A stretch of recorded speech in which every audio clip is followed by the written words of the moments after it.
career. Thank you for the really fun stream. I adore that your first response to anything go wrong is to start laughing instead of getting stressed.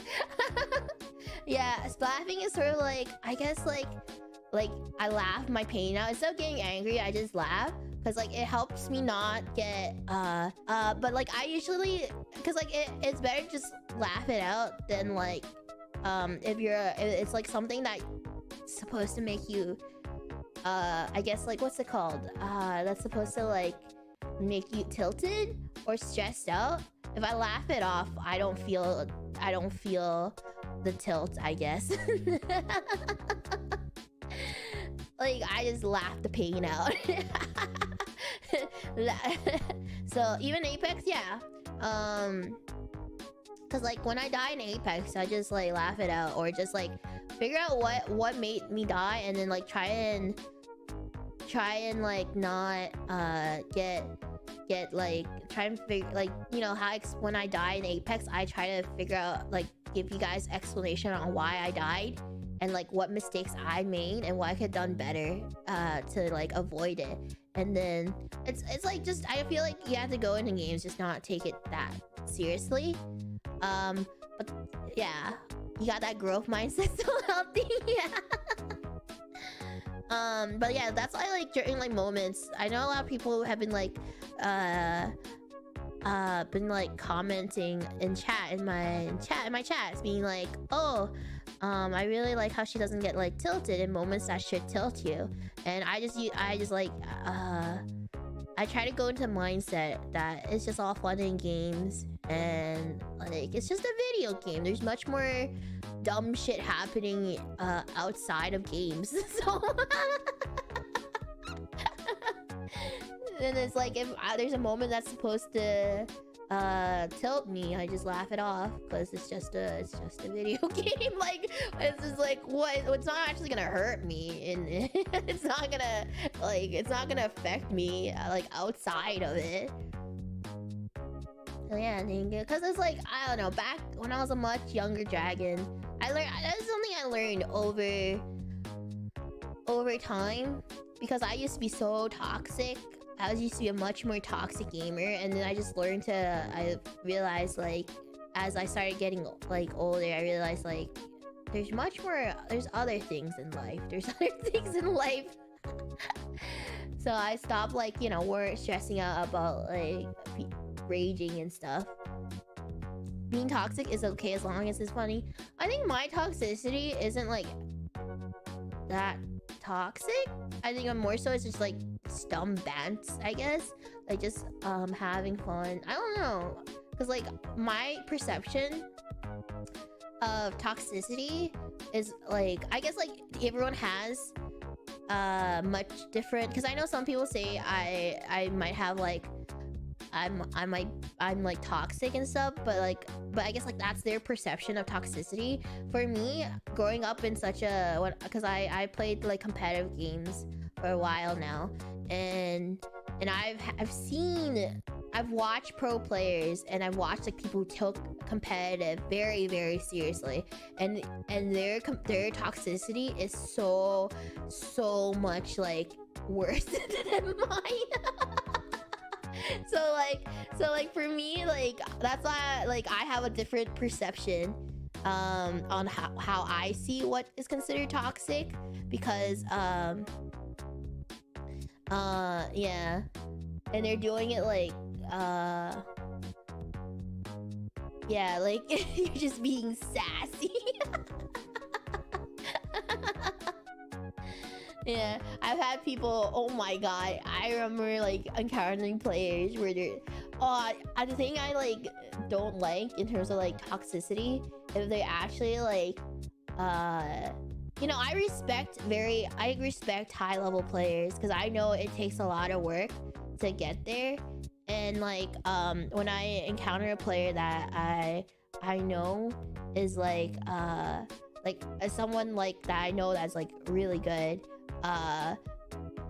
like those types of things, I feel like you guys can tell like in Apex, when I know there's a player I'm facing that I know is good, I start getting more serious, and start getting more serious about it, because like, you know, it takes a lot of work to like actually get to that level. and I respect them as a player. But thank you for the super chat. Thank you. That was like so serious. That was the most serious I've been during my super chat reading. That was the most serious I've ever been in today's super chat. I had a roommate who was super toxic, and he was convinced it was required to be good. No, you don't need to be. I feel like a lot. I think being toxic is just like, you know, if you play the game. You played a game for so long, like I feel like it just damage, I guess not damage, but it just affects your mentality in the game. Because when I used to grind Apex not 20%, but like, you know, 6+ hours a day just to get the rank, get that rank. It changes a person. It really does. Like it makes you much more frustrated in the game in general.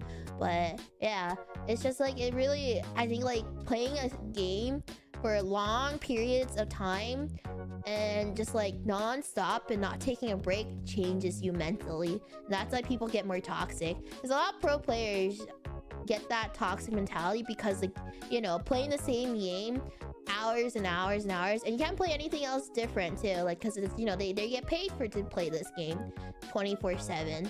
Like if they play anything else, they wouldn't get the same viewerships that they have. Like maybe their viewerships gets cut like to like 70% or something. Like they lose 70% of their viewer base because, you know, they're a pro player in that game, so they have to keep doing it.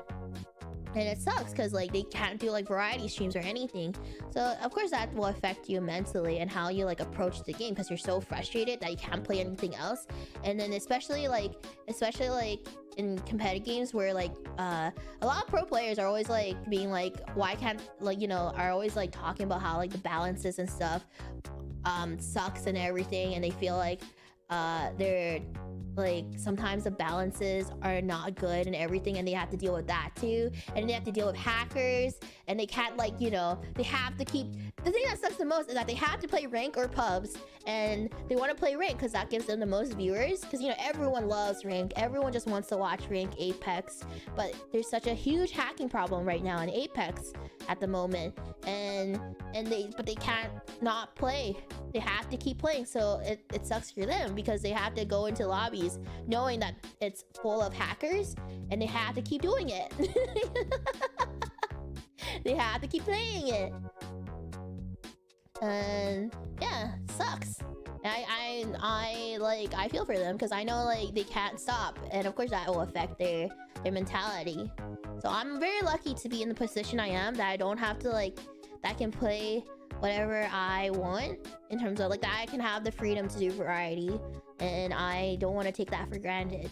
That's why I'm like playing so many different things, because like I have the ability to do that. I can play, I mean I can still play like, you know, 2 to 3 streams of Apex just because like I know that is my strongest game, but I still want to play variety because I'm not like tethered to it. I can actually like expand my selection of games, and I don't want to take that for granted, and that's why I do it. Thank you. That was like so serious. That's so serious.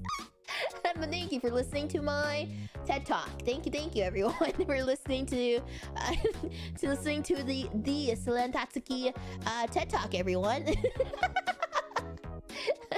JL, I love your laugh. It's cute and contagious. Thank you for the super chat. Thank you. I'm glad you like my laugh. I know it's like very growing up, I've had friends, like I've lost, not friends, but like friends of friends. It's so, okay, I think it's dumb because I think like if you're annoyed by someone's laugh, there's no reason for you to you know, like you can't change. I feel like laughs, especially like laughs, I don't know, for me, my laugh is me and I can't change it. Like it's like I can't change it. I can't physically, unless I sing God knows 100 times, then maybe I can change my laugh. But like I've had experiences where my friends of friends would approach my friend. Like if we're playing, especially if we're playing video games together, they would approach my friend and they'll be like, "Oh, her laugh is so annoying. I like stop playing with her." And I'm like, "What the heck? Like you can't control who people play with, and if you don't like it, then fuck off." Don't like what the heck? Like I've had people do that to my friends, and I'm like, "Excuse me, fuck off." You're shit at the game anyway. I don't want to play with you anyway. Okay, now that's toxic. But if you insult me on something I can't change, then stop. Yeah, thank you. I understand that everyone has their own preferences, and that's why I really appreciate that NIJISANJI is like so diverse and everything. Because you don't have to watch all of us. You don't have to watch all of us. Don't force yourself to watch something you don't enjoy. Watch something like that. We're all so different. We all like bring out so many different personalities and games choices for all of you. So you don't have to watch all of us if you don't enjoy it. You can easily like pick between what you like, because you know, if we all love the same thing, like if we're all like we all share the same like likes and dislikes, then we're not like, you know, I don't want to say that, like what's the word, we're all each our own unique individuals. So just watch whatever the heck you want. Like if you don't like the person, you don't like something, just don't watch it. You don't have to complain, just don't watch it. Like someone might be annoying to you, but that person might not be annoying to the other people, you know? Like thank you. Then my friend, I'm lucky to have the friends I have, because they when people do that, they were like, "I don't want to be friends with you anymore," because that's such like a dumb thing to like say to anyone. Because you can't control, you shouldn't like control who others are friends with. And it's such a dumb reason to control. Be like, her laugh sucks, stop hanging out with her. Like what the heck? Like her laugh sucks and it seems so fake. Like I'm sorry that I have a laugh that annoys you and you think it's fake. I'm sorry about that. But fuck off. Yeah. Yeah, that's such a petty reason too. It's okay. I'm better at him at video games anyway. Thanks a lot. Number 1 Sassy Dragon. Thank you for the super chat. Thank you.